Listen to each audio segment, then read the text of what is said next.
Hello everyone and welcome to the Vicki Belo vlog. Yay!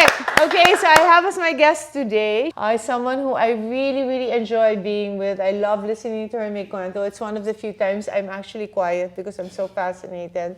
Anyway, I asked her to be my guest again because something big happened in her life. When I interviewed her the first time, she was single. And then she got married last year in March 2023. So we are going to make kumusta. Please welcome Pia Wurtzbach, Jauncey. Thank you.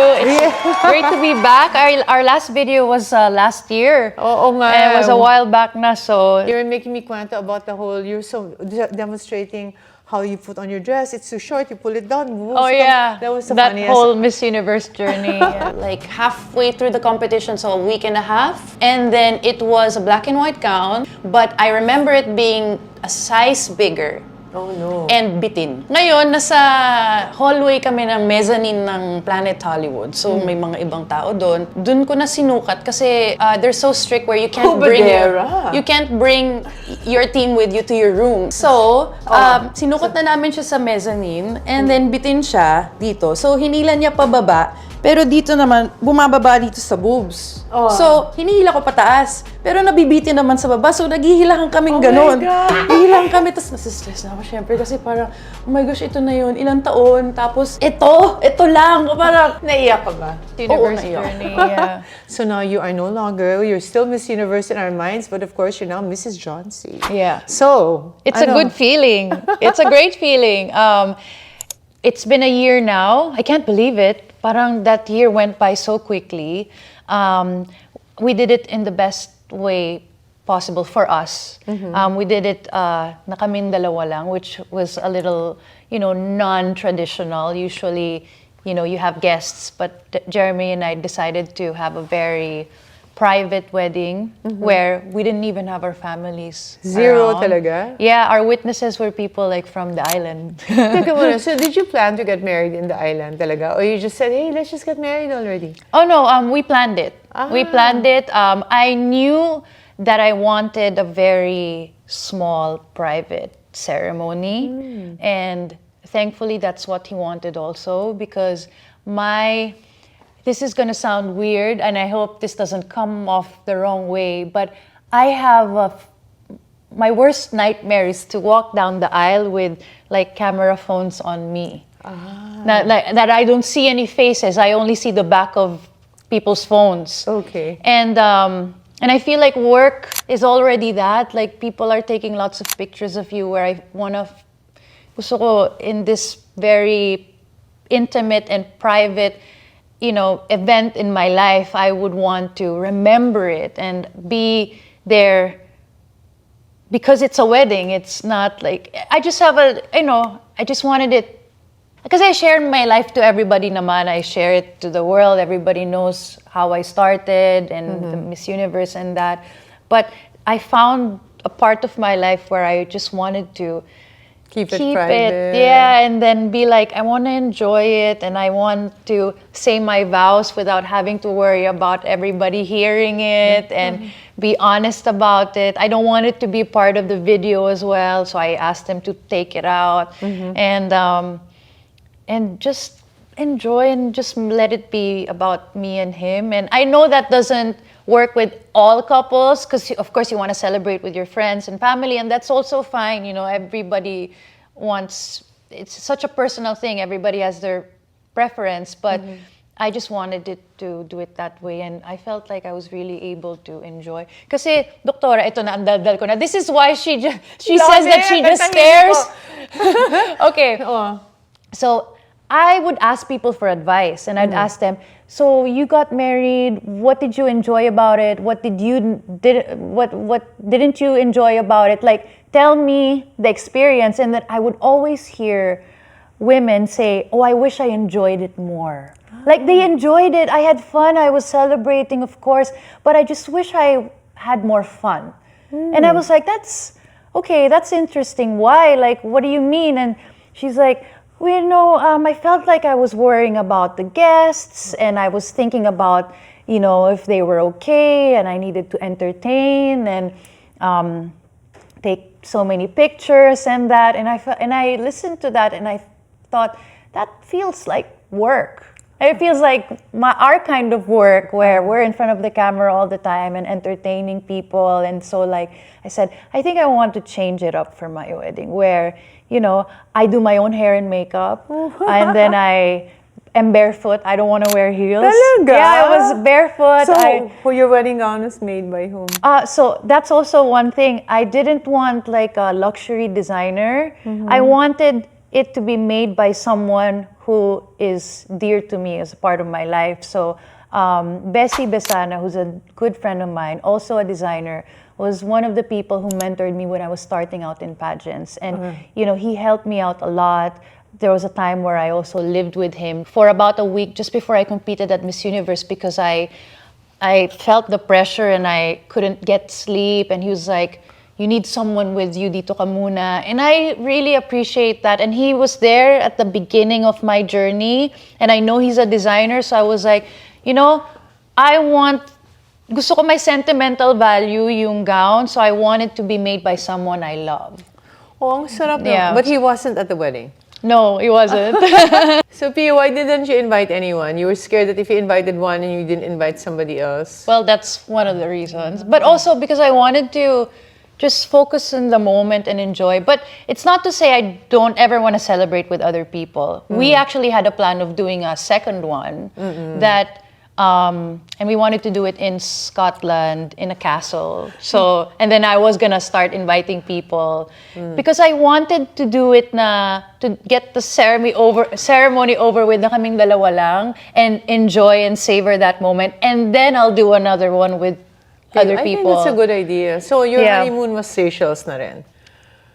Hindi. Where was our honeymoon? Oh my gosh. I suppose you could count that as a honeymoon also. Yeah. How many days were you there? We were there for like 10 days. Wow, ang tagal ha. Yeah. Can you relax for 10 days? Kasi hindi ko kaya. I start relaxing at trips on the third day. Do you notice that when you land, you're not completely in the groove of things yet? Like you need a few days to have a little routine going. So.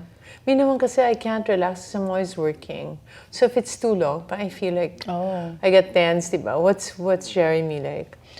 So he can manage where he finishes all of his work stuff. So then we don't use our phones when we're on trips. Yeah. Always? Yeah. So sometimes he has to take a really important meeting or a call. But if we know it's a vacation for us to bond and hang out, we try to stay out away from our phones. Talaga. Okay, so while you were in your honeymoon, wedding, kayo lang, how was it naman? Walang away, nothing? No.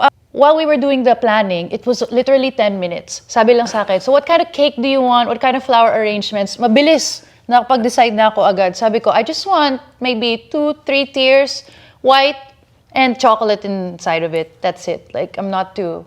hindi naman ako obsessed na, I got a Pinterest board of the things that I like. It wasn't too...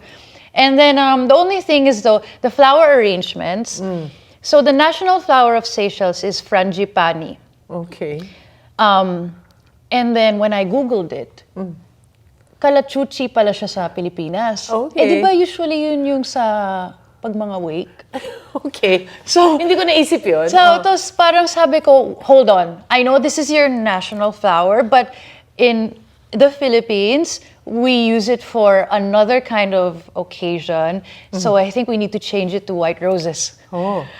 Just because people back home, it doesn't matter to me. I'm not too, I don't obsess over these things. But then to people back home, they see it, they might, say, it's cursed, say these things. Alam mo naman, online. Talaga. I was like, okay, let's just change it to white roses, and that was the easy fix. Ganun lang. And then I had, a few pairs of shoes prepared, but I ended up just going barefoot. And okay, so the funny thing is, on the day, kasi pinafungsoy ko din yung araw eh. Okay.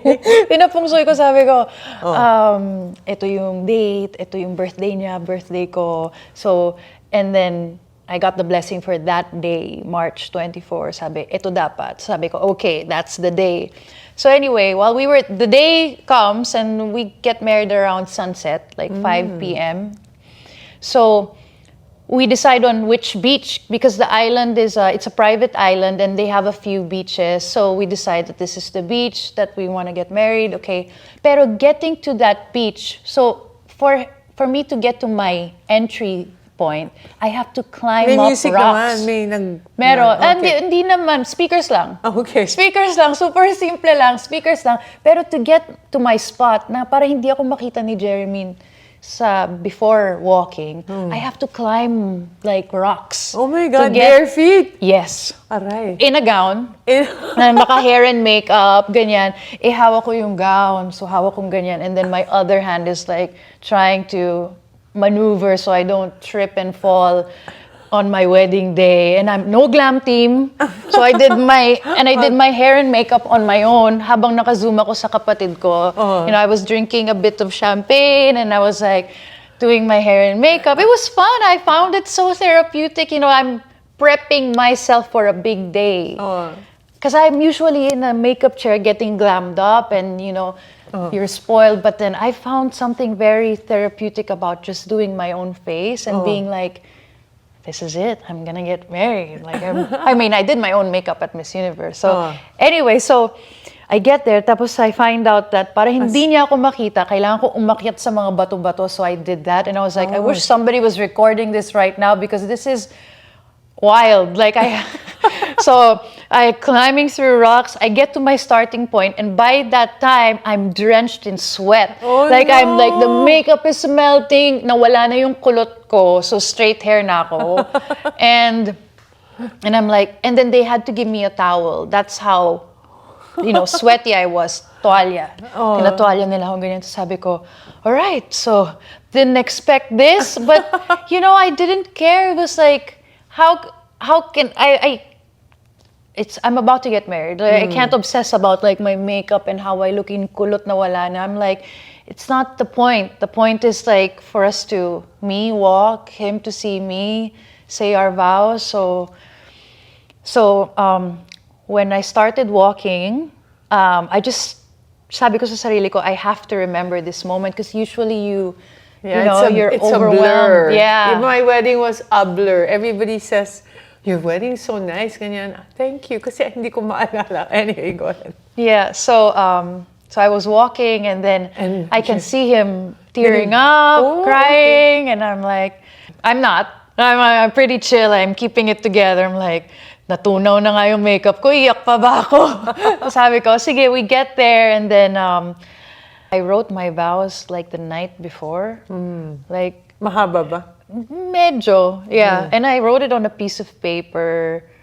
Tapos, and I ripped it off a notebook. Hindi ko man lang nilipat sa magandang stationery. I ripped it off. So I was reading it kind of lowered kasi baka mahagip ng camera. Makita yung sa spiral na notebook. Yung may mga butas-butas. Napunit. So parang gano'n ko siya binabasa. But you know, it was, I said my vows. He said his vows. I kept everything. So I have that, you know, piece of memorabilia at home.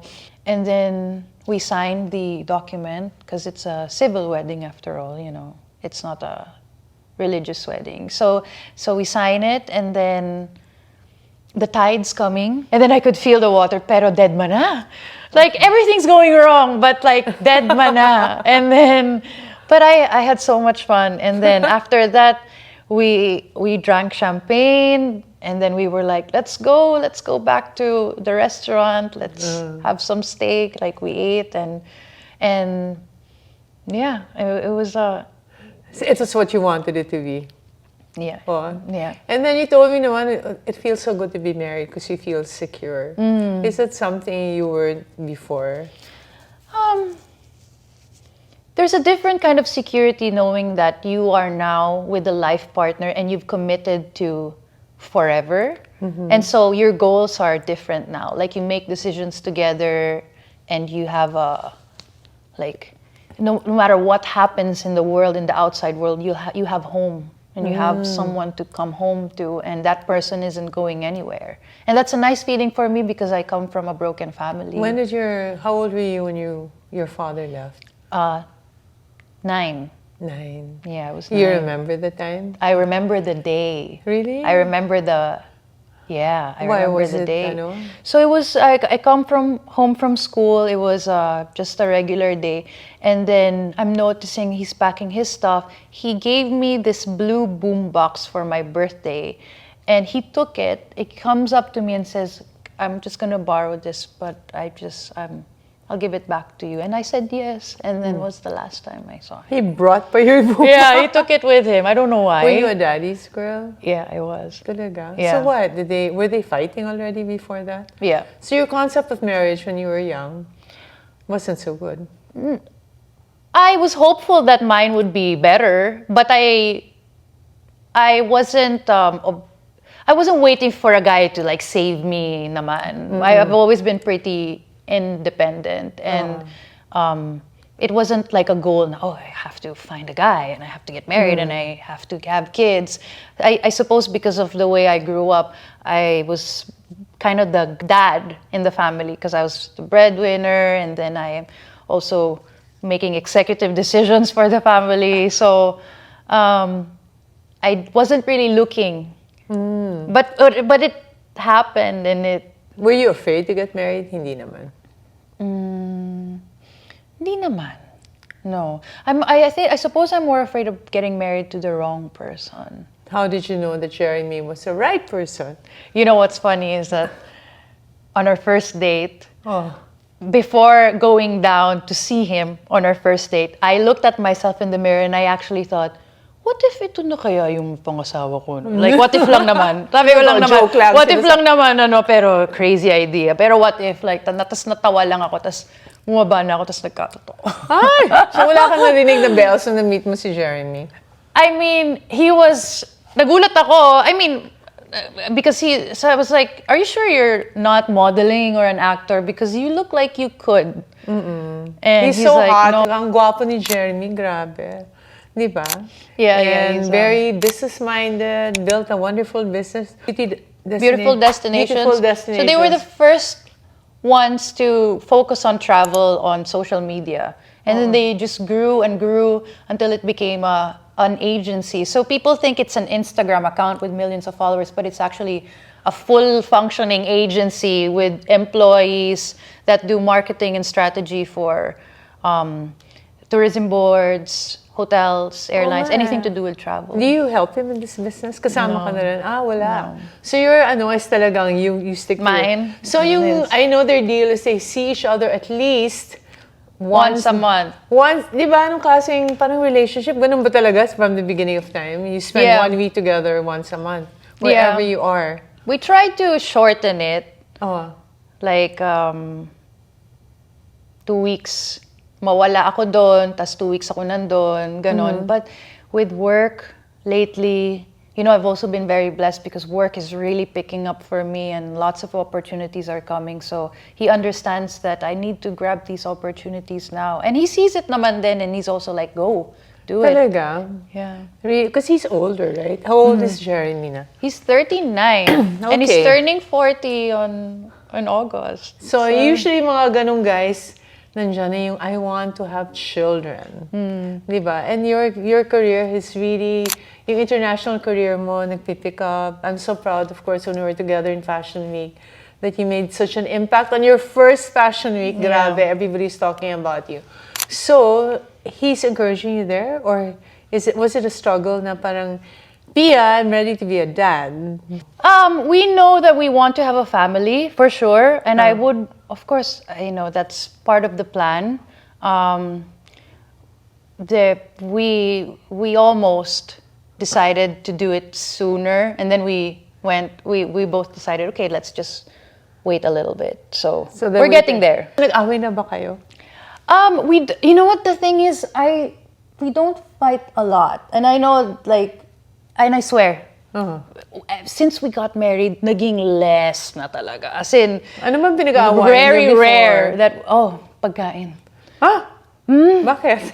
Okay, so, yun yung mga, doon kami nagkakaroon ng conflict. Kasi he eats for wellness and sustenance and he's all about nutrition, right? And I'm about flavor, feeling, stress, happiness. Like, whatever I'm feeling, I'm happy, I eat. I'm angry, I eat. I'm sad, I eat. I want to celebrate, I eat. Oh, so sige. it's all Pinoy na occasions. Pinoy yun, di ba? Di ba? You eat, you're with friends. Ano, kakainin natin habang kumakain? Saan tayo kakain mamaya? Laging ganon.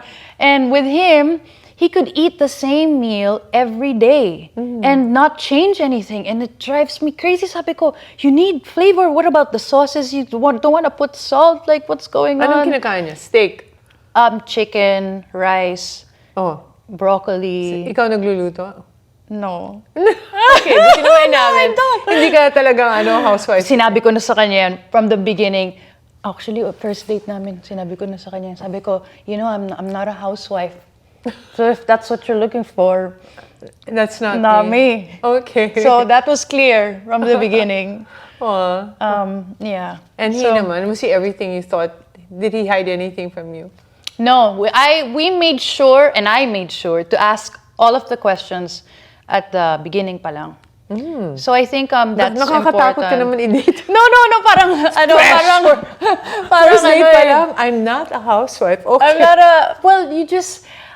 I made it clear I'm not looking to fool around or just to like date and like have fun. Like I said, like I'm, if I'm going to see someone, I would want it long term. I'm not looking to have fun. I said, if this, I'm not even looking, but if this, if we start dating, then, I would want a proper Were you relationship. dating anybody else when you met him? No, I was single. Talaga? Yeah, And newly he was single din at that Newly time. single din. And siya, newly single? Newly single din. Wow. Yeah. Meant to be. Did you pray for your husband? Did you ask God, no, please send me like that? No, I didn't. Parang natanggap ko na nga sige, ako na lang talaga to. Talaga? Oh, yeah. Why? Your last relationship before Jerry, how many years was that? 3 3 years. That's long enough, but not quite long enough. So, are you the type to choose? They say kasi when your parents are separated, sometimes the choices of a woman are not very good. Do you fall in that category na medyo, parang you're looking for, parang you're not so sure what a good marriage should look like? Yeah, I suppose. Oh, yeah. You don't really have an idea kasi wala kang pagbabasehan, lalo na pagka broken family, right? But you are hopeful that you'll find somebody who's kind, respectable, like who respects women, who doesn't, you have your basics na parang, okay, they have to be at least this, right? And then bonus na lang kung may abs. Charot. Bonus na lang yung mga ibang bagay. But really, I just wanted, my non-negotiables were, has to have drive, ambition, has to be, can't be misogynist, can't look down on women, can't look down on LGBT. If you make fun of the gays, that's a turn off for me. You can't be racist as well because I'm half Filipino and I don't want to hear any jokes about my race or where I'm from, ganyan. So, and he's not like that, He's what, British? Okay. What are his parents like? Nagustuhan ka naman kaagad? Yeah, I mean, I think so. His mom is Colombian and his dad is Scottish, but he grew up in London. Kaya pala, it's such a mix. And I saw a cover of him in a tattler, naka-horse. Does he ride horses and things like that? So I don't know how they were able to do that shot, but yeah, it's real. So he doesn't, I've never seen him ride horses since we got together. So I suppose it was just for that trip. But this is the best body I've seen you in. Oh, thank you. Diba? And you've lost weight, so you're following na his diet. Yeah, it's rubbing off on me in a very good way. Kasi so the thing is, so noong una, parang nababother ako na magkaiba kami ng eating habits and eating patterns. I like to have big dinners. He will have dinner at 5 p.m. And that will be his last meal. So alam mo yun, hindi kami nagtutugma and magkaiba rin kami ng gusto. I eat for pleasure. He eats for health. So, and so I had to tell him na, I can't change this about myself. I love food. And this is part of how I grew up and this is part of my culture. And and I said, like, I have to be comfortable around food. I need to have them around me. I need sauces. I need to stock up the fridge, ganyan. And I know where he's coming from. He just wants me to be more health conscious. So we found a nice middle ground where I am picking up on his healthy habits, and he's also becoming more adventurous in his eating. So he's trying things now, trying food that he, wouldn't try before. So I take him out to have Filipino food. I'll take him out for Thai cuisine, Korean barbecue. I'll make him just try, and I'll say, no, wrap it with this and put that sauce, and then ito, ganyan, and then. Kailangan rin niya yun para maging exciting naman yung buhay niya. Yeah, diba? and he likes it. Like, he's enjoying it, and he says it's, he's discovering I feel like I'm bringing out the fun in him. Not that he's a very uptight, serious person, but with me, you're like, you can have fun, you can joke around, you can be yourself. Is he romantic? Ano naman? Yeah. Like, what romantic things does he do? Every day before we start our day, he always kisses me, cuddles me. Aww. We never start the day without hugging each other and just having a moment to cuddle, ganyan. And then at night, we also always say goodnight. And then in the middle of a busy day, we always check up on each other, like, hey, just put the phone down for a second, and then we'll just like hug for a few seconds, a few minutes. Like people who, guys who are cariñoso. So what's going on in your career? I know marami. I don't know what you're allowed to talk about, pero sobrang exciting. Yeah, lots of really exciting things are in the pipeline. I'm so excited. I have been wanting to break out of the Philippines and do more international engagements for years. I approached agencies. I did countless meetings. But I don't post about it kasi syempre may mga planong hindi natutuloy, nakakahiya naman, nag-announce ka na, eto na, aalis na ako, tapos biglang walang nangyari. So I don't want to jinx things also. So it just happened na, like, I'll do something, pero parang hindi nagpo-push. And then I did Cannes last year, and I think that really helped. And then just slowly How does that help, the Cannes? Kasi nag-Cannes ako, wala naman nangyari sa akin. So tell me. Kasi I was so awkward, grabe. Kasi alam mo, pag sa Cannes, importante actually is the outside. Before you go inside to watch a movie. So, kailangan magandang mandaganda ka, tapos marunong ka mag-ora-ora. Si Dr. Belo, hindi naman, lakad ako na mabilis. But ikaw talagang take the moment and di ba?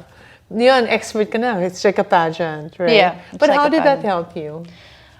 It got me the international boost that I needed, and it gave me the confidence too. Yeah, so after that... Insecure pa ba ang Pia Wurtzbach? I mean, I just don't know how it works outside. Because I got so used to here and Asia. And Europe is a different ball game. So I was like, kaya ko kaya to? And I just gave it a try. And I was like, you know what? I think I can do this. So sometimes I just need that. Saan mo nakuha yan? Ang tapang mo talaga eh. My motto is just try, because the worst thing you'll get is a no. And that's not really bad. Like, think about it. How do you handle a no? Kasi takot na takot ako ma-no. So I will not do things. Kunyari, may idol ako, let's say. Who did I see that I really... Like Anna Wintour, you approached her, I didn't. She's been in fashion for 40 years. And she was there in Four Seasons Hotel, katabi ko. Pero takot na takot ako na ito-turn down ako. So hindi na lang ako nag-approach, diba? I just want to meet her, not a picture or anything.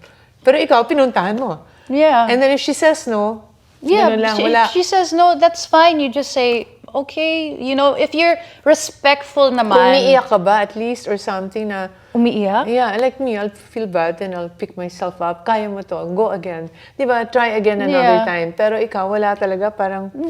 I wouldn't... You don't take it personally kasi... No. I understand, like, when people will have their... So, for example, her as an example, diba? If you approach and you're respectful naman and you're polite and you get a yes, then great. But if you also get a no, then you understand and you like, okay, yeah, syempre you approach knowing that you might get a no. You know, you're not parang entitled naman na parang dapat picture. Kilala mo ba ako? Parang, syempre, you expect both answers. So, if it's a no, then you just move on and then not just with approaching celebrities and people, but with anything. You want to try something out, just give it a try. And if it doesn't happen now, then okay, regroup, change the plan a little bit, and then try again. If that doesn't work, okay, what was wrong with that? And then you regroup, change the strategy, and then just try again. Okay. Kasi sa Miss Universe, right, you tried 3 times. The second time, you didn't even place in the 15. Tama ba yun? Or, oh, so parang, kung ako yun, di pa ako nakapasok sa top 15. I mean, parang hindi mo sinabi, ayoko na, it's not meant for me, ganyan. No. Pasok ka na naman. And then, di naman, you won, right? So anyway, congratulations. You have a prestigious award. You are chosen as the what? Fashion's most global influencer. Yeah. In Dubai. Yeah. Diba? You're given an award. Ano yun? Did you get it already or is it So I have it already. I left it in Dubai because it's quite heavy. But it's an award that they give to people in the fashion and beauty space. And you know, I'm really kilig because one of the women I really look up to, I'm not sure if but she's famous influencer from Germany. Her name's Leonie, and I met her at Fashion Week, and she's so sweet. And she won that award, I think last year or 2 years before I did. And she's huge now. Like, she's successful, and she's like, I'm like, wow. Like, if I am given the same award, like, nakakakilig lang to be baka it's an award that it will really bring you up more. I hope so. I really hope so. Because I know I even read in New York Times, remember? So, nakita ni Hayden sa New York Times that they said who were the fashion people in Milan and Paris who got the most mentions in newspapers and magazines. And number 1 was N hyphen, and number 2 was Pia Wurtzbach from the Philippines. So I posted it on my stories, and then people saw it. You didn't even know, right? No. So how did you do that on your first time na pagpunta mo sa Fashion Week? Napansin ka na kaagad? I just tried. I mean, Vogue sent me the first time, so I have them to thank, and they gave me a really good boost because all of my vlogs then were collab posts with Vogue Philippines. So, you know, that also helped me get exposure in the space and be introduced to people. So you just start out, and honestly, it looks like I did a lot, but I would also go to recces and presentations. So not all were shows, and not all shows are front row. You know, but you have to start somewhere. No, for a first timer, that's you'll never get first. I'm sure you got some, but normally, ganun yan it's very important what row you're in. Ang daming di ba? And then what show, sometimes there are 2 shows di ba? So yung Christian Dior, if you attend the first show, it's so important. If you attend the second show, parang okay ba? Iba ba ang intriga sa fashion world kesa showbiz? Well, yeah. I really went in there just wanting to have fun, honestly. And you did? Yeah, I did. I went in there with the goal of, you know what? I might not be able to do this again next year or next season. I might not get another chance. So I'm just going to have fun with it. I just want to experience. I mean, I've done fashion weeks in New York when I was Miss Universe. So I have an idea of how it works. But I just said, you know, I'm just going to be myself. I'm not going to pretend I'm suddenly a fashion expert and I know how all of this works. I'm learning as I go along. And I just feel like I'm taking everybody with me on that journey. So now you're going again? Yeah. I mean, that's the goal. Okay. Yeah, so are you going to go to all of them? Kasi all of the shows? Di ba may London, may Milan, may New York. Do you do the whole round? Not all the 4 cities. Nakakapagod yun. You know, she was changing yata inside the car na di ba?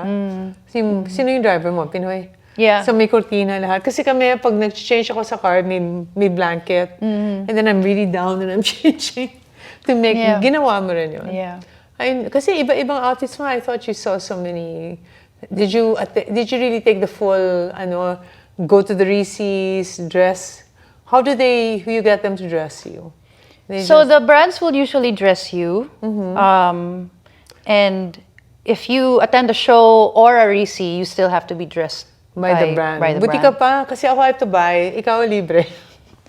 Yeah. Ang sarap, okay. And talagang, what's the best lesson you learned from Fashion Week the first time? Was it? Oh, me? Yeah. Oh, okay.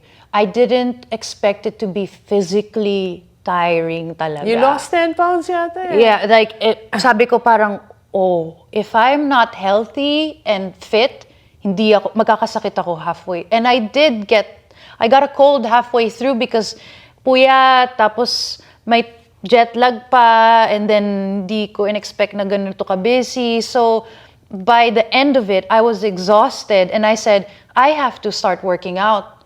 Like, you have to prep your body to a certain fitness level to be able to sustain the energy throughout the day. Kasi you don't want to start off, having this energy in the daytime, and then when you do a dinner where you have to sit and talk to people, you're switched off and you're not engaging and you're not talking.